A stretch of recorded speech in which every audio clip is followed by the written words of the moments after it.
Movie start होती है और हम वेस्ट वर्जीनिया के 1974 के एक क्लिप को देखते हैं, जहाँ पर एक डॉक्टर एक फीमेल डॉक्टर के साथ उसको अपने हॉस्पिटल के कुछ पेशेंट्स का विज़िट करवा रहा होता है और उनमें से एक पेशेंट उस फीमेल डॉक्टर पर अटैक कर लेता है। अब हमें पता चलता है कि ये पेशेंट आम पेशेंट नहीं है, बल्कि कैनिबल्स और डिसेबल्ड पेशेंट हैं, जिनके कोई ना कोई पार्ट मिसिंग हैं, जो कि आम लोगों से हट के हैं। तो यहाँ पर ये डॉक्टर इस फीमेल डॉक्टर को 3 पेशेंट के साथ मिलवाता है, जो कि बेसिकली 3 भाई हैं, जिनके नाम one eye, three finger and sawtooth हैं। अब हमारी मेन कहानी जो है वो इन्हीं 3 पेशेंट्स के ऊपर डिपेंड कर रही है। ये 3 पेशेंट किस तरह से इस कहानी में एक वायलेंस का करैक्टर शो करते हैं। अगर आप उम्मीद है आपको ये वीडियो अच्छी लगेगी। वीडियो अच्छी लगे तो हमारे चैनल को सब्सक्राइब कर दें, ताकि इस तरह की न्यू वीडियोस हम सबसे पहले आप तक पहुंचाते रहें। मूवी के स्टार्ट में जिस पेशेंट ने उस डॉक्टर पर अटैक करके उसकी पिन को चुरा लिया था, वो इन 3 ब्रदर्स तक पहुंचा देता है और ये पिन को खोल के, पिन की हेल्प से अपने केज को खोल के वहाँ पर मौजूद तमाम लोगों पर अटैक करना शुरू कर देते हैं। और ये उस फीमेल डॉक्टर को भी एक व्हीलचेयर पर बिठा के ऑपरेशन रूम में ले जाकर उसके ऊपर ख़तरनाक एक्सपेरिमेंट करके उसको शदीद टॉर्चर करते हैं और टॉर्चर करके उसको मार देते हैं। यहाँ तक ही नहीं, ये उस मेल डॉक्टर को भी लोहे की रॉड्स के साथ बांध के उसके हाथ पाँव को काट देते हैं और बहुत ज़्यादा उसके ऊपर वायलेंस तशद्दुद करते हैं। सीन शिफ्ट होता है और 29 साल के बाद एक स्टूडेंट्स का ग्रुप वहाँ पर उस इलाके का विज़िट करता है और पूरा दिन फिरने के बाद ये लोग रात को रुकने के लिए उसी सेनाटोरियम, उस हॉस्पिटल के पास जाते हैं। उस हॉस्पिटल में जाने के बाद ये लोग वहाँ पर अंदर जाके देखते हैं तो हर तरफ अंधेरा होने की वजह से इनमें से कुछ स्टूडेंट वहाँ पर जनरेटर रूम तक जाके लाइट्स को ऑन करने की कोशिश करते हैं। वहाँ पर लाइट्स ऑन होते ही ये लोगों को वहाँ पर कुछ मौजूद न्यूज़पेपर्स में से पता चलता है कि ये हॉस्पिटल आज से बहुत साल पहले म्यूटेंट्स जो पेशेंट थे, डिसेबल पेशेंट, उनके लिए बनाया गया था। और वहाँ पे उनकी कुछ पिक्चर्स भी इनको मिलती हैं।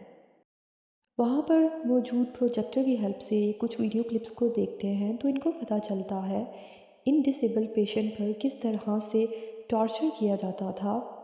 रात जैसे जैसे गहरी हो रही होती है, ये लोग अपने अपने रूम्स की तरफ जाते हैं और रात के टाइम पर उनमें से एक लड़के की आँख खुल जाती है और वो वहाँ पे जाके उस हॉस्पिटल में देखता है तो उसको वही तीनों ब्रदर्स उठा के ले जाते हैं और उसके ऊपर वो टॉर्चर करना शुरू कर देते हैं। सुबह के टाइम पर ये सारे लोग उठ के अपने उस मिसिंग बॉय को ढूंढना शुरू कर देते हैं। हर तरह पर ढूंढने के बाद ये लोग बेसमेंट में जाते हैं और इनको अजीब तरह के इंस्ट्रूमेंट और कुछ औजार नज़र आते हैं, जो कि वो म्यूटेंट्स और वो कैनिबल्स लोगों को मारने के लिए यूज़ करते थे। इतनी देर में इनमें से एक लड़की छुपकर वहाँ पे उन कैनिबल्स के उस रूम तक पहुँच जाती है, जहाँ पे वो इनके दोस्त को मार रहे होते हैं और उसके जिस्म के पार्ट्स को अलहदा करने के बाद उनको काट के फेंक रहे होते हैं। वो लड़की ये सारी बातें आके अपने दोस्तों को बताती है। अभी ये लोग बातें कर ही रहे होते हैं कि वो कैनिबल्स वहाँ पर एक जैकेट पहनते हैं। इनमें से एक लड़की आगे जाके उस जैकेट को खोलती है तो उस जैकेट में इनके उस दोस्त का कटा हुआ सर होता है। ये देख के ये लोग बहुत बुरी तरह से डर जाते हैं और इतनी देर में एक वो कैनिबल्स एक और लड़की के गले में लोहे की रॉड्स फेंक के उसको ऊपर उठा लेते हैं। ये लोग उसको बचाने की बहुत कोशिश करते हैं, लेकिन वो लड़की भी मारी जाती है। अब ये सारे लोग बाहर की तरफ रुख करते हैं, लेकिन इनके पास इस ठंड से बचने के लिए कोई सामान नहीं होता। वो कैनिबल्स इनके गर्म कपड़े भी उठा के ले जाते हैं। इनकी एक दोस्त अपना एक गर्म सूट पहन के, वो एक हाइकिंग की एक्सपर्ट होती है, वो वहाँ से जाती है हेल्प लेने के लिए और ये सारे लोग वापस अंदर का रुख करते हैं। अंदर जाके ये अपने आप को बचाने के लिए मुख्तलिफ़ तरकीबें और कुछ चीज़ें ढूंढ रहे होते हैं, जिससे ये उन कैनिबल्स का सामना कर सकें। और इस दौरान इनमें से कुछ लोग उन कैनिबल्स के हाथों चढ़ जाते हैं, जिन पर वो टॉर्चर और तशद्दुद करना शुरू कर देते हैं। और 3 लड़कियां एक कमरे में बंद होती हैं, तो उनमें से एक कैनिबल आकर इनके ऊपर अटैक करना शुरू कर देता है, लेकिन ये किसी तरह से वहाँ से बच जाती हैं और उनमें से एक लड़की आगे जाकर एक छुरी की हेल्प से उस बंदे के उस कैनिबल के हाथों पे स्टैब करती है। इनका जो दोस्त पकड़ा जाता है, ये तीनों भाई मिलकर उसके हाथ काट कर, उसके पाँव काट कर उसको फ्राई करना शुरू कर देते हैं गरम ऑयल में। इतनी देर में उसकी चीखें सुन के उसके बाकी जो दोस्त होते हैं वो उसको बचाने के लिए वहाँ पे आते हैं और किसी तरह से ट्रैप करके इन तीनों भाइयों को, इन तीनों कैनिबाल्स को एक केज के अंदर लॉक कर देते हैं। यहाँ तक लॉक करने के बाद इनमें से एक लड़का इनको पेट्रोल डाल के आग लगा रहा होता है, तो एक लड़की के समझाने पर कि वो दरिंदे हैं लेकिन हम उनकी तरह उनको कत्ल नहीं कर सकते, तो हमें इनको मारना नहीं चाहिए। तो डिसाइड ये होता है कि ये उनमें से एक लड़का रुक के उनके ऊपर पूरी रात नज़र रखेगा।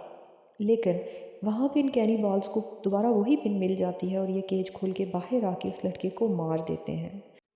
जब इन लड़कियों को पता चलता है तो ये अपने रूम से एक किसी तरह से गर्म कपड़े लेकर ये वहाँ से निकलने के लिए एक होल करती हैं एक दीवार के अंदर और वहाँ से बाहर निकल जाती हैं। लेकिन इनकी तीसरी लड़की जो निकल रही होती है, ये कैनिबाल्स उस पर अटैक करके उसको मार देते हैं और एक स्नो बोट की हेल्प से इनके पीछे जाना शुरू कर देते हैं और इनमें से एक लड़की के ऊपर बुरी तरह से स्नो बोट चला के उसको मार देते हैं। यहाँ पर हमें दिखाया जाता है कि जो लड़की सबसे पहले इनके लिए हेल्प लेने जा रही होती है वो एक स्नो स्टॉर्म में फंस कर सड़क से कुछ दूर ही मारी जाती है ठंड होने की वजह से।